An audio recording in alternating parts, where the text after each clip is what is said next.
देश में एक और पदयात्रा का आगाज होने जा रहा है और इस बार ये पदयात्रा कोई राजनेता नहीं बल्कि चर्चित धर्मगुरु बागेश्वर धाम वाले पंडित धीरेन्द्र कृष्ण शास्त्री की है। जिस यात्रा में हिंदुओं को कट्टर बनाने का उद्देश्य है, लेकिन मुसलमानों को भी हरी झंडी दिखाई गई है, यानी कि उन्हें भी एंट्री दी जाएगी। नमस्कार, लिबरल टीवी देख रहे हैं आप, मैं हूं आर मोहन तिवारी। मध्य प्रदेश के बागेश्वर धाम वाले पंडित धीरेन्द्र कृष्ण शास्त्री धर्मगुरु हैं, अपने बयानों को लेकर चर्चाओं में रहते हैं, हिंदूवादी धर्मगुरु हैं, यानी कि वो ऐसे धर्मगुरु नहीं कि सभी धर्मों को समान भाव से देखना, जो बातें होती रहती, नहीं, कट्टर हिंदूवादी धर्मगुरु हैं, जो हिंदुओं की बात करते हैं, जो सनातन की बात करते हैं और कहते हैं कि अब मेरा उद्देश्य है हिंदुओं को कट्टर बनाना। और इसी उद्देश्य के साथ बागेश्वर धाम वाले धीरेन्द्र कृष्ण शास्त्री इस पद यात्रा का आयोजन कर रहे हैं। पद यात्रा कैसी होगी, इस पद यात्रा में कौन कौन शामिल होगा, पद यात्रा का लक्ष्य क्या है और पद यात्रा कब शुरू होगी, आपको बता देते हैं। इस पूरी पद यात्रा का शुभारंभ 21 नवंबर से होगा, बागेश्वर धाम से होगा, जो 29 नवंबर को राम राजा मंदिर ओरछा में जाकर समाप्त होगी।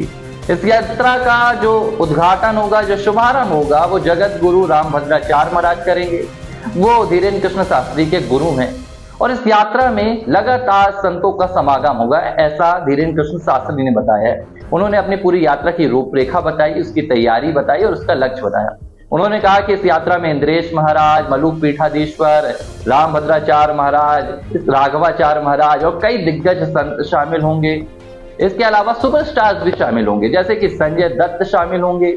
संजय दत्त के अलावा द ग्रेट खली भी कहा जा रहा है कि इस यात्रा में आएंगे और धीरेन्द्र कृष्ण शास्त्री के भी जो दूसरे सुपरस्टार भक्त हैं वो भी इस यात्रा में शिरकत करते हुए नजर आ सकते हैं। अब यात्रा से पहले धीरेन्द्र कृष्ण शास्त्री ने मीडिया से बातचीत की और उन्होंने बताया कि भाई ये यात्रा क्यों निकाली जा रही है।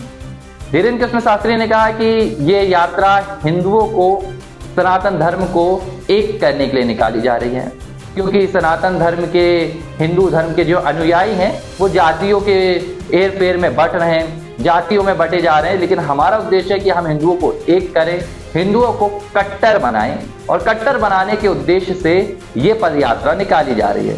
उन्होंने कहा कि इस पदयात्रा में हम किसी को न्योता नहीं देंगे, किसी को पीले चावल नहीं देने जाएंगे। जिसका हिंदू अंदर जिंदा है, जिसका जमीर जिंदा है, वो इस पदयात्रा में शामिल हो सकता है। आओ तो वेलकम, ना आओ तो भीड़ कम, ये धीरेन्द्र कृष्ण शास्त्री के बोल हैं। लेकिन इस बयान में उन्होंने एक खास बात कह दी। धीरेन्द्र कृष्ण शास्त्री का भी पिछले कुछ दिनों का बयान आपको याद होगा, प्रयागराज के कुंभ के मेले को लेकर आया था, महाकुंभ को।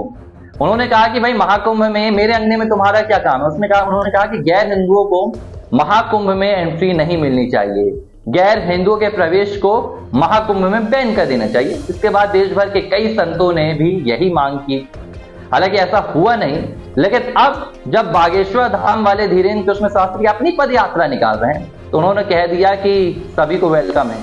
यानी कि अगर इस यात्रा में उन्होंने कहा कि मुस्लिम धर्म के अनुयायी भी शामिल होना चाहते हैं, इस्लाम धर्म के अनुयायी हों या ईसाई धर्म के अनुयायी हों, वो भी इस यात्रा में शामिल हो सकते हैं।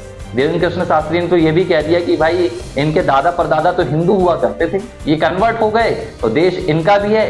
हिंदू की एकता को बढ़ावा देने के लिए ये भी हमारी यात्रा में शामिल हो सकते हैं। अब यहाँ पर आप देखिए, समझ में नहीं आता है कि आखिर धर्मगुरु इस तरह के बयान कैसे दे देते हैं। यही धीरेन्द्र कृष्ण शास्त्री हैं जो पिछले हफ्ते कह रहे थे कि मेरे अंगने में तुम्हारा क्या काम है, जो राम का नहीं, राम के काम में उसका क्या काम है, जब प्रयागराज में गैर हिंदुओं के प्रवेश की बात हो रही थी।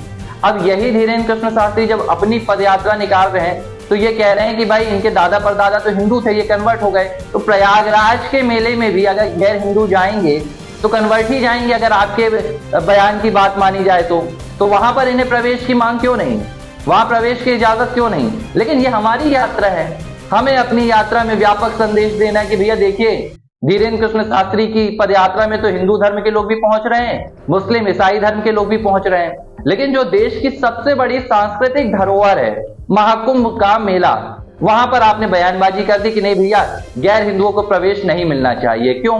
इसका जवाब धीरेन्द्र कृष्ण शास्त्री से ना तो किसी ने पूछा, ना वे इसका जवाब देंगे। सवाल ये होता है कि ये दोहरापन क्यों नजर आ जाता है। आप धर्मगुरु हैं, अगर आप एक विचारधारा को यहां स्वीकार कर सकते हैं तो एक दूसरी विचारधारा को वहां क्यों नहीं स्वीकार कर सकते हैं।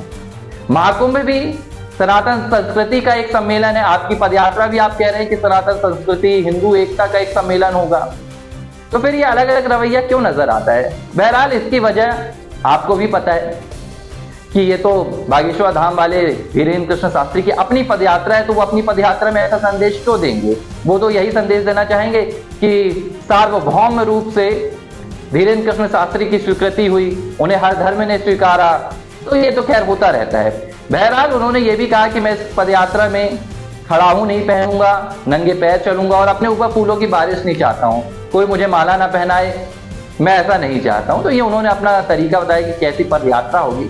अब देखने वाली बात होगी कि धीरेन्द्र कृष्ण शास्त्री की ये पदयात्रा क्या नए बदलाव लेकर आती है, क्योंकि उनकी कथा हो, उनके बयान हो, और अब तो उनकी पदयात्रा होने जा रही है, बवाल तो मचता रहता है। बहरहाल लिबरल टीवी पर इतना ही, देखते रहिए।